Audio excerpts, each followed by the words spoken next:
we have this rich history of your body matters. God formed them from the dust of the ground intentionally, and he wants to redeem them.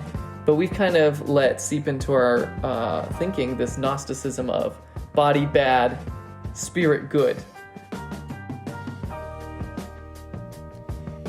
Somehow, every topic, no matter how different they seemed on the surface, all came back round to the same solution. We need other people, physically, in real relationships. Maybe it's a result of this season of lockdowns we all weathered alone together. Regardless, we're hungry for real embodied community. Even as the three of us recorded a season of podcasts over the internet hundreds of miles apart, we look back over season 1 to celebrate what God has done in us and pull the through-line theme of embodied community. Join us in 2024 for a new season of Staircase to Nowhere, your ministry and culture podcast. We'd love to hear topics you're interested in us exploring more. Send us an email at staircasepod@gmail.com. Enjoy this finale.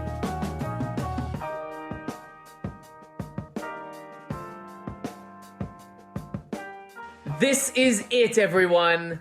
The final episode of Staircase to Nowhere. Copyright strike. Made it with us all year long on our first season. Through the joys, through the tears, you were there. Through the ministry, through the culture, you bared with us. Through the long intros, through the annoying banter, you tuned in week after week after week after week. Bi-weekly. Yes. And for that, we thank you. My name is Noah. I'm a seminary student in Atlanta, Georgia. Man, Sam Carroll, glad to be here out in Louisville, Kentucky. Noah, great intro. That was so menacing. Are you scared? Yeah, I don't know if I'm going to listen to this episode. Happy October. That was spooky. I am David. I'm going to give you an introduction that you will never forget. Oh. Let's just say close only counts in horseshoes and hand grenades. Bruh. Wow. It's not a competition whose intro is better. Oh my gosh. Guys, whatever. The first 2 minutes are riddled with inside jokes. Sorry, everybody. All right, collect yourselves. We're here. Noah, you said it. This is the end of season 1. Actually, we need to talk about, we had a different ending in mind for this whole thing. We're actually all collectively pretty bummed about this, where we are right now. Can you guys hear our bum right now? Like, we're just... Can you hear our bums? Try again. Can you just hear the bummed? Can you hear how bummed. The low energy bum that we got right now? So we were all supposed to be in Indiana right now to record this episode live in person. David's the only one that made it. And we had a sequence lined up where Noah was going to drive from Atlanta to Louisville to pick me and Erica up and then drive to Indiana so we could all hang out together. But that very delicate chain was broken. I even bought really nice donuts. He bought us fancy donuts. And reserved a recording studio. Oh. Yeah. But Noah had Noah ran into some car trouble. Not Noah. Nissan. It's Nissan. We're going to sue Nissan for cutting corners. Nissan Xterra, more like Nowhere. Nissan Sentra. How about Nissan Sentra home? You get to go home. But you couldn't get home sent because... you to the garage. Sent you to the garage. Yeah, guys. Sent you to the bus. We had this just amazing plan for you that we were going to do a live season finale, and it was going to tie in so well to our theme, and it was just going to be this beautiful connection. You were going to hear the energy in our voices with our live studio audience made up of wives, and and none of that happened. So I was up last night with Brian, who I live with at his house. Shout out Brian. What a man. Shout out to Brian. He's just so kind that on a work night, and he works very early at the hospital, till 10:30 at night, he was out there with me with a headlamp trying to fix my car. How doers get stuff done. Home Depot. And we opened up the thing and we saw some things were unplugged, and we're like, there it is. The things are unplugged. And so we went. Noah is a car person. Yeah, as you can tell, Noah is a car guy. I opened up the thing and plugged in the stuff. We went to plug it back in. The plugs were broken, so we said, let's replace the part. Good thing we'd already purchased that part. It's a fuel injector. I know what it's called. What's the fuel injector do? It injects fuel into the engine to mix with air so that it combusts. Okay. Yep. The air and the fuel have to go together. I learned that yesterday. There's a lot of air stuff going on in your engine. Did you know that? Did you know engines need oxygen? I had no idea. I really did not. I thought we just took off a cover. Apparently that was the intake manifold, and there's like air that goes through that. Anyway, there's a whole thing. We make the new fuel injectors. We plug it in. Everything clicks. It snaps. We're so proud. We put everything back together because you can't click it in and then turn the car on because everything's taken apart. It's not going to turn on. So you have to put it all back together, and then we turn the car on, and it goes... It's like not even wanting to start now, even though it was starting great before. And we get it to start, and then we take it on the highway, ready for our just victory lap of on the open road, it's working, I'm going to Indiana, yeah. And then... I'm going to Indiana. No. It was the same problem, getting to hit the gas and it go. So we should have changed the spark plugs when we had it all open, but we did not. Oxygen sensor. What? Oxygen sensor. There's an oxygen sensor. Listeners, write in what you think is wrong with Noah's car based on this hint. When you hit the gas, it goes. Have you guys ever heard the show on NPR called Car Talk? That's what this sounds like, but a much less educated version of that. I like that. That is just like our podcast. Sometimes it's a little uneducated. It's based on half-remembered facts. Yes. It's like I read a review on a book online. And yeah. So we're all bummed, but we're still making this happen virtually. So we're virtually making this happen. We are virtually making this happen, even though Noah's car is broken. Our resolve is not. So if any of you guys, any of our influential listeners work at Nissan, get this man a new car. Yeah. No, I don't want a new Nissan. If any of our listeners work at Toyota...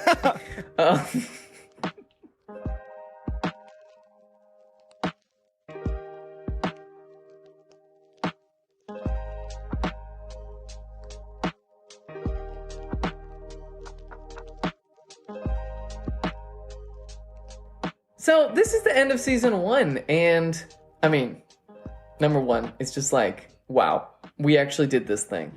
All year long, we released episodes, we spent this time together each week. It really was such a great practice and habit to have this time together. We hope it was beneficial to you guys out there, but, even if not, we liked it. We know that we had more fun than you did in this whole thing. So. I'm almost sure of it. Yeah. I didn't even know we put this thing out. I thought it was just a phone call. No, we've been recording you this phone call. Dude. Wait, we've been recording you this whole time, dude. Oh, so, boy. I better go back and listen to these. Oh, dear. Yeah. David just says, staircase us to somewhere, boys, at the end of our talks. Whenever I talk to David, that's what he says. Every Tuesday night. He's like, is this staircase to nowhere? I'm like, no, David, I just called you. Yeah. We just wanted to look back over our season and just kind of hit one major theme that we saw really consistently throughout the whole thing. And it was meant to be so driven home by the drive to Indiana and the time together in the room, but maybe it's driven home even more by the fact that we were unable to do it. And it's 2 words. Wait, listeners, send in your guess now what today's theme is. What is the theme of this try not to season? look at the title of the episode. That will inevitably give it away. Don't look. Don't write in. And the first to write it in will get nothing because we're not really with you. It's Embodied Community. Wait, should we say it all at the same time? Yes. Ready? 1, 2, 3. Embodied Community. Why are you saying it so slow? Like it's a liturgical reading. I said it as fast as I could. You're killing me. So, boys, what do we mean by embodied community? Why has it been something we've been talking about all year long? Sam, were you the first one to notice that? I don't know. I'm not sure. I feel like it was kind of a collective thing. It's groupthink. I feel like we would do these little staircases somewhere, like whatever, wrap ups at the end of each episode. And it would always come back to like, whether we were talking about, excuse me, like technology or spiritual gifts, or I'm trying to like politics, we would just be like, you just need to be together with your church community and people. Like that'll solve a lot of things. If we just talk to each other and we just live like our lives actually physically in the same spaces and stuff, like that will solve a lot of problems. Like that theme just kept coming up. And we really just kind of feel like, yeah, and so many of the things that we've been thinking about and wrestling with when it comes to church stuff and just community stuff and the things that are maybe weighing on our culture, like just this need to have, we say we're embodied community. Like, and we can kind of, I guess, tease that out. What does that mean? But it's almost kind of self-explanatory. So that was kind of, if we were just going to put a pin in season 1, just saying to everybody, saying to ourselves, like, what was this about? Yeah, what was this whole thing about? It's about being an embodied community of Jesus followers doing this thing together. And we need more of that. And we're sad that we have to do it over FaceTime, but it's better than nothing, I guess. So. Yeah, what was the embodied portion about? Why do we talk about embodied? That's a good question. So embodied in the community. We take those two terms separately. I think one, again, this comes up all the time, but like not trying to dwell on COVID for everything. But I think COVID really revealed how insufficient like disembodied community is. Like how doing friendship over FaceTime is nowhere near as sweet as us doing friendship in person. Mm-hmm. Like even us not getting to hang out this weekend because of life circumstances, like us getting when we signed on to this call, we were like, this is not the same as what it would have been to sit in a room and have to share a microphone and try to like have this conversation or something. But, like, I think we've maybe been told that online life or disembodied life is a good substitute or like can be good. And we've kind of just keep coming up that it doesn't live up to the hype. Like disembodied life, disembodied community just doesn't fulfill all the things that it promises. Like social media is leaving us empty. Virtual church like does some cool things, but it's really not what we need. Like based on the conversations that we've had. So when we talk about like embodied community, that embodied word is really carrying a lot of that. Just like that in-person experience is just, you can't really, there's no substitute for that in-person thing. There's no substitute for that, like physically being in the room, that ministry of presence that we've talked about. Like that's so essential. Mm-hmm. And it's something that the church needs, is something that the world needs, is to like freaking be together. like actually prioritize that and maybe stop trying to innovate so much with our like it's, I don't know. We're moving in the wrong direction. If we're trying to disembody to be together, it's just not as valuable as what good old fashioned being in the same room as each other is supposed to be. I feel like this conversation kind of started with the not the Oculus Rift. What's the Apple Vision episode? Oh. Mm-hmm. Apple Vision Pro stuff that we started talking about. I feel like that was the episode when this conversation really began. Do you think that's true? Or I'm trying to think when we really started hitting on this. But for me, I think if that is true, our historian may have to go back and check. Yeah. Well, our very first conversation was pastors are not influencers, Chat GPT preaching, and like, what is the nature of preaching, and can AI do it for us? Right, right. And it was like, AI doesn't know your people. AI isn't a body living out the Christian life in front of people. Like it's important for a pastor to be a part of the community that they're serving. It's important for the pastor to prepare teaching based on knowing the people and the individuals in the community. You're like, yes, David, I think you're right about like, we hit some stuff on the VR conversation, because we talked about some VR churches that exist, and I think we definitely got more defined. Like, yeah, I don't think we should do that, but it feels like since the jump, without us meaning to, it wasn't until pretty deep into this that we were like, this is all about embodiment. And I think it's interesting too when we look at this is, I think it'd be helpful for us to kind of recount how this podcast came to be and like how it has evolved, because I think that background is going to help the viewers or listeners to kind of understand this like why we're ending with the disembodied community episode. Yeah, it's true. Like, this podcast came about because me and Sam came up to David's ordination because we were sitting in the same room together having deep conversations about God, Jesus, ministry, how to live this out, what it looks like. I had just moved, was feeling pretty disconnected, trying to, find new community. And we were all just seeking this kind of opportunity to grow friendships, to grow that kind of community. The embodied community wasn't available to us because we live so far away from each other.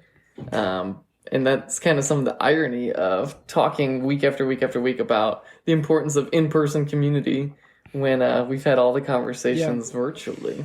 Yeah, similar. Like, just to echo that. Well, what's been cool about just being honest, like the conversations that we've been able to have really challenged me to like lean into where I am, because we were transitioning churches, like we were in a difficult spot, like in a hard time for ourselves personally, just where we were in life when we started all this.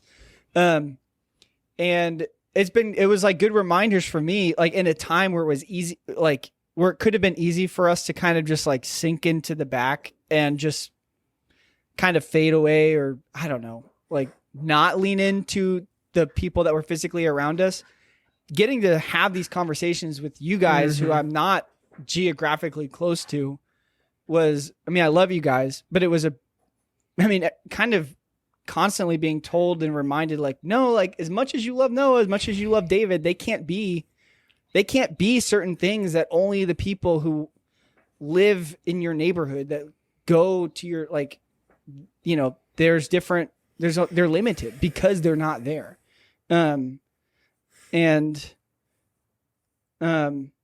Wow. Like that just unlocked a whole thing for me. Like thinking about Jesus saying, I'm going to send the Spirit who's going to like be with you, and like how that's better. And he's like with us now, like the Spirit, like whatever. Sorry. That's a whole rabbit trail, I guess. But, yeah, like that was, that's how this whole thing started. And the theme, ministry culture, if you go back and listen to our poorly edited and mixed trailer that we were just starting off doing, whatever, like, the whole idea was kind of us talking in real time about ministry and ministry practices and what's working and what's not. What are some ministry practices that worked 50 years ago, 100 years ago, heck, 5-10 years ago. But because of how much turbulence and how much the world has been shaken up, like, what do we need to reevaluate, and how are we reevaluating and rethinking that in our own context as pastors, as seminary students, as an outreach director? Like, how are we as ministry minded, very involved, or like are attempting to be very involved, like, just three dudes, like, how is all this landing and how do we talk about it? Right. So that was kind of the heart of how this started. And it just keeps coming back to, we need to be people who are really passionate about the local church, and people who are really passionate about and take serious the community that Jesus is forming physically, like those physically embodied communities are so important and are the hope of the world. And that just kept coming back over and over and over again. Like in dating conversations and in VR headset conversations. Yeah, what about you, David? I think, well, to me, it's also interesting too, in the sense of two of us have at least faced a lot of change in during our podcast, right? Like, Yeah, moving, getting ready, get married, and job changes and stuff like that. Sam graduated from college. Yeah, that's true. All three of us have had major life events in the midst of this. And I think that's just an interesting, anecdotally speaking, of like, maybe part of the reason we wanted to talk about community is because hopefully community and the three of us can be a constant in the midst of the change around us.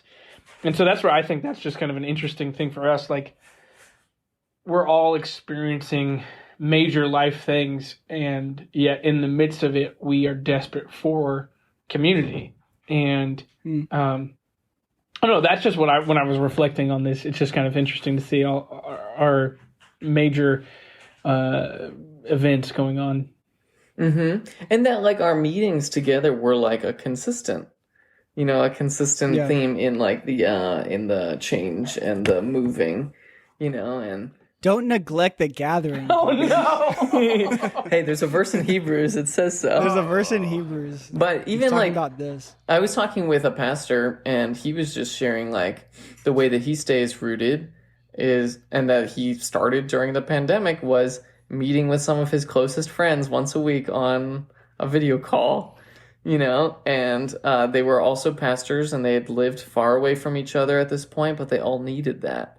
It was like one of his best friends, then another, that friend's good friend, and it was just three of them that were getting together and just feeding each other's souls, through encouragement while they were like serving in ministry locations and stuff. And just hearing him say that, I'm like, hey, that's what we're doing.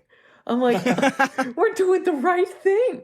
And the podcast like recording has been a good like motivation for us to be consistent to like continue. Yeah. But it's been like just a good habit of like seeking that community. Yeah. If you haven't picked up on it, we're not that focused on production and name recognition. Or like it's my real, chair's like, too squeaky. Really, yeah. David likes to yawn. Oh, like, no, that's all they're going to hear. Count David's yawns. We should have like a count. We should have like a prize on your for bingo card. who can tell us how many times they've caught David yawning. Oh, no. Sorry, buddy. Judah barks. Yeah, we could have like little things. Judah barks, David yawn, chair squeaks. David clicks a pin. No, we solved that. We solved the pen. No. That was one time. And we've also kind of what you just said and what we have to admit, like the tensions of embodied community, but then also like doesn't discount the benefits that like technology does, allow and permit. Like, but I think not wanting to get those things backwards where we like, I think, well, at least me, you guys maybe chime in, but just for me, kind of on the other side of this, or kind of wrapping it up, I would just argue that like embodied community should be the priority, like in your life, and cultivating your real life relationships in person with people. And then those digital things are like supplemental to what's happening in your real world. When what's happening online feels like your primary life in the the world that you live in, and then your in-person physical relationships are like supplementary like to your online life, I feel like that is kind of the backwards life that I think is leaving a lot of people empty and a lot of people anxious and depressed. And like, I mean, I say that out of experience because I struggled to balance that too. But like, I think that's the paradigm that we need to make sure that we have correct in our lives, is that like, we're really investing in the embodied communities that God has placed us in. And then we can still appreciate the digital gifts that he's given, but we don't get them out of order, and we don't just like live our lives online or like totally bamboozled by the, you know, perceived convenience of all the things that digital life offers us.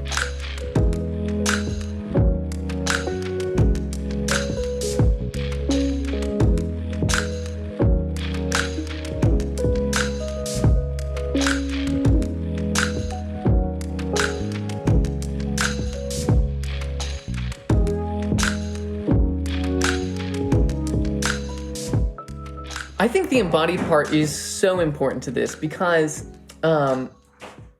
it's something that, like, in our evangelical theological tradition, we've really downplayed. And I think that we're kind of seeing the ill effects of not focusing on the fact that we have bodies. What do I mean? I said a lot of words. When we share the gospel today, usually what it is turn away from your sin, turn to Jesus. He will save you from your sin. And when you die, you get to go to heaven. Most Christians don't really have any understanding of what happens to our bodies when we die. We have this understanding that, like, our bodies die and then our souls go to heaven and souls go to be with God. I mean, that's what definitely looks like what happens when someone physically dies in front of you. You know, you see their lifeless body, you know, and we do believe that the Bible says that when you're absent in the body, if you're in Jesus, you're present with him. But that's not all the Bible says. You know, the Bible talks about the resurrection of the dead, that there's a future day when Jesus returns, when the dead in Christ will rise first. And those who are not dead yet will be changed, that their bodies will be glorified. I love the verse in 1 John where it says, like, when we see him, we will be as he is. It's in 1 John 3. Who we are is not yet who we will be, but when we see him, we'll be as he is. And just that beautiful truth that, like, we will have glorified bodies that will not have temptations anymore, will not desire sin anymore, that will be with God forever in an embodied existence. That heaven is coming down to earth and he's creating a new heavens and new earth. It's a place where we get to live in our bodies. It's not like a place where we have to, like, be on clouds with harps. Like, the whole centerpiece of our faith is the fact that Jesus rose from the dead. That after he died, he didn't just come back as a spooky ghost, you know, to say it's me. But his October plug. His physical his physical body was raised from the dead. And Paul talks in 1 Corinthians 15 that that's the hope, that our bodies will be raised. That in 1 Thessalonians, when the church is really sad about their friends who have died in Christ, the hope that he gives them is one day their bodies will rise again. You know? And so we have this rich history of your body matters. God formed them from the dust of the ground intentionally, and he wants to redeem them. But we've kind of let seep into our thinking this Gnosticism of body bad, spirit good. You know? Yeah. If I can just get out of this body, if I could just stop having these temptations, if I could just not have to eat, I could do more ministry work. I'll sleep when I'm dead. Like, there's so many ways that we downplay the limits of the bodies that God has given us as if it's not a good gift, that we have limits, that we're humans. And so I just think the embodiment is so important and so kind of downplayed in our theological tradition. And even in one of the courses that I was taking over at seminary, we were talking about different liberation theologies that have come out, like specifically in regards to feminist theology or in regards to Black liberation or different ethnicities liberation. And our professor was basically just saying this is because evangelicals had no framework for the body. And especially James Cone, who's the leading Black liberation theologian, came out of, why are evangelicals not speaking out against civil rights? Does the gospel not say anything about our lived existence as humans? And the truth is, the gospel has a lot to say about it, right? But, like, we just kind of ignore that part and just talk about, what happens to your spirit. And so I think in the sexuality conversation too, like so much of conversation about sexuality comes from not having a good theology of our bodies, and that God has made us good. And so it really is just a consistent theme that if we understand what Jesus says about the body, if we understand how he's called us to live in community, so many of these topics that we talked about are going to come together a lot better. I think what you said, like, we could probably do a whole series of episodes. It'd be really interesting to research and study about, like, I guess even like the vacuum that's created when churches aren't preaching and teaching about a good theology of embodiment. And like, I think I was hitting on maybe the zoomed out, like, embodiment of like being physically in community with people. But Noah, like, I'm glad you kind of zoomed in on like the importance of the fact that we are embodied people. Like, we are physical beings that God came to redeem, and we require, like, as humans, we require things like we need sleep, and we need to brush our hair, and we need to brush our teeth, and we have all of every morning and night, Sam. Every morning and night. Thank you, Noah. But yeah, and just like when we don't talk about those things, the vacuum that is created, that the world, like the messages of the world, are like so quick to fill when it comes to like just the view of our bodies and the view of what is good and what is bad and what is like right, like just so, yeah, just how needed that is and how, like, I think I don't have a good answer off the top of my head as to why we drifted from that, like why there's not a lot of emphasis placed. This was a conversation that we were having this week at the YMCA where I work. I mean, that was a big, 50, 60, 70 years ago, that was a big paradigm that the Y used, was this triangle that on the three sides was mind, body, spirit, and understanding that like the Y exists to holistically care for people in mind, body, and spirit. And that's still in their like mission statement and stuff through Christian principles to care for those things. But like, I don't think the church uses that like, I don't know if it's that common for the church to use that paradigm of mind, body, spirit. I think we drop the body a lot and just focus on like, well, if you have the right theology and your spirit is in the right place, then you're good. And that leaves physical beings with a lot of questions about their physical bodies and about like their physical well-being and physical questions that come up. So that's not an answer. That's just an acknowledgement of what you were saying. Like, if we don't teach about these things, it affects us because we're affected by our bodies every day. So yeah, we have no answers. As always, we don't know where this is headed. We don't have a good bow to tie on it, but it's at least worth acknowledging.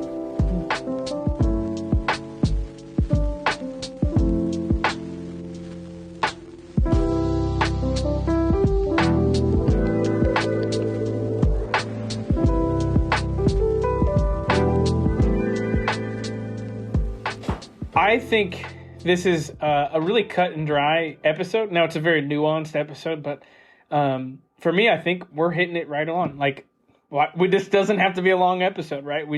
We're reiterating the idea that we are bodies and souls, and we're designed for community.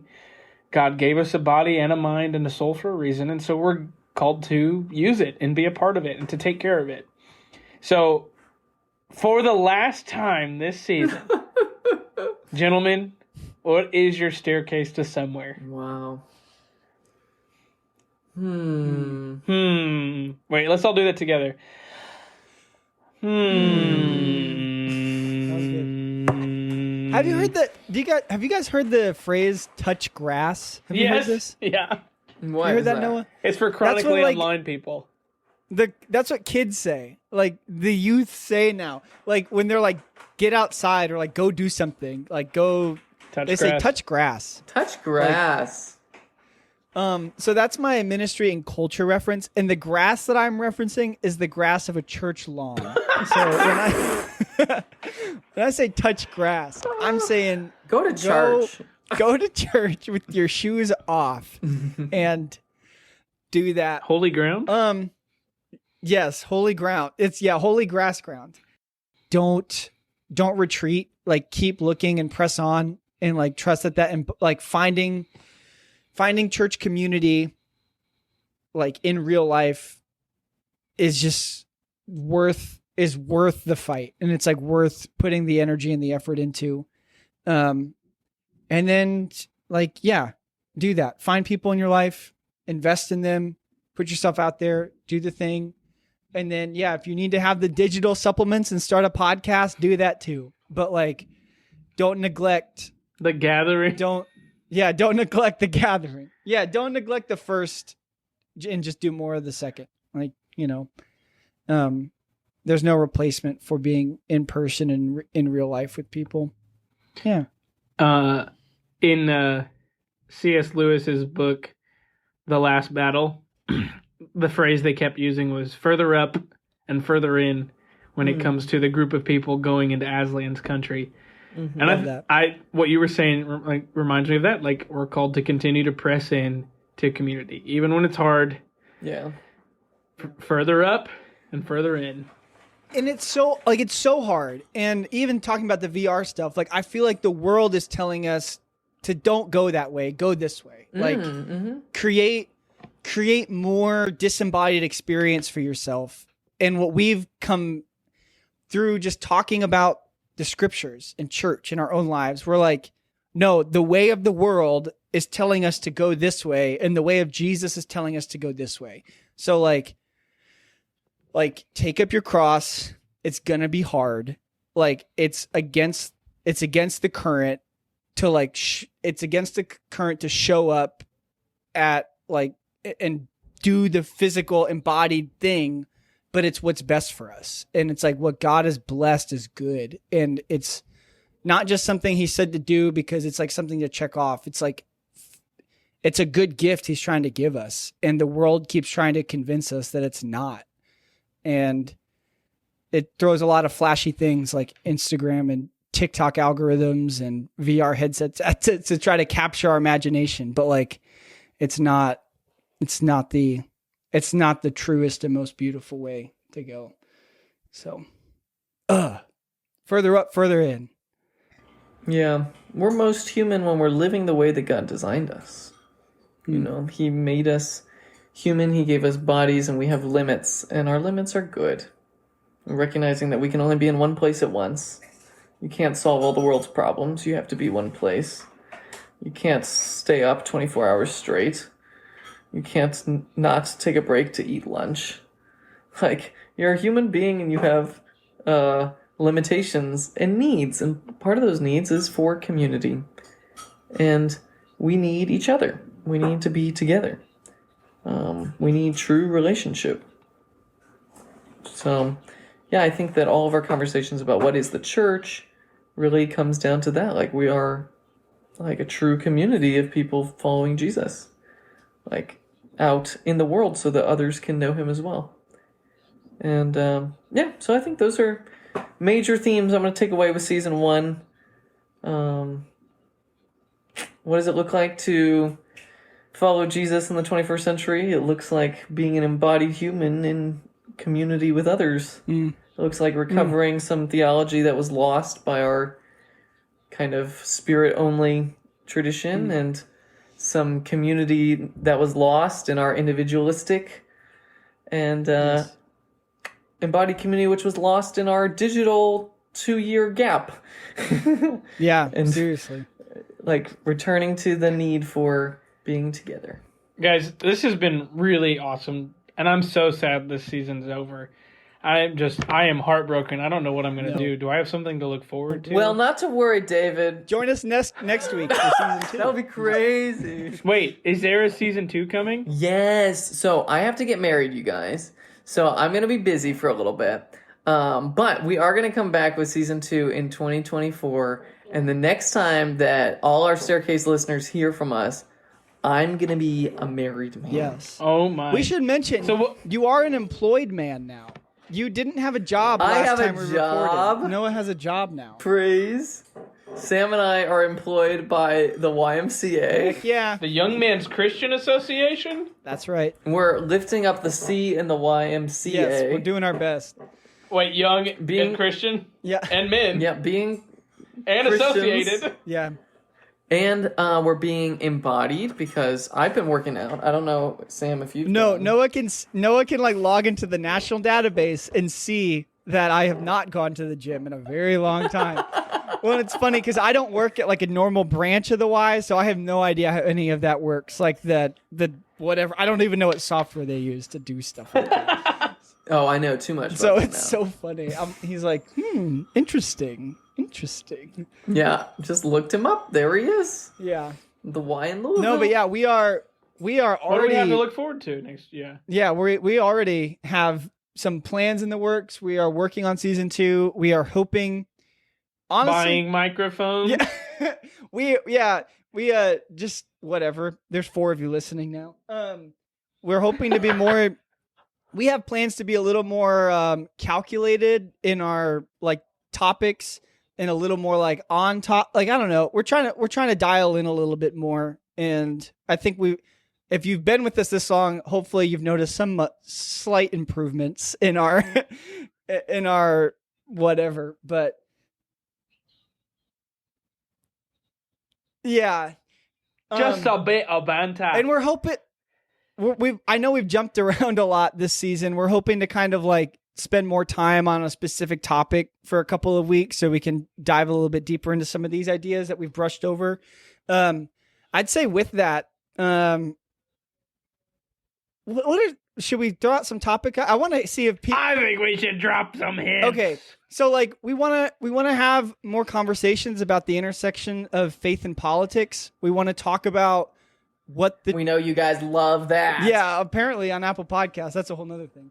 But like we want to talk more about the church and its mission and discipleship and evangelism and like how to Global missions and trends in like the global church.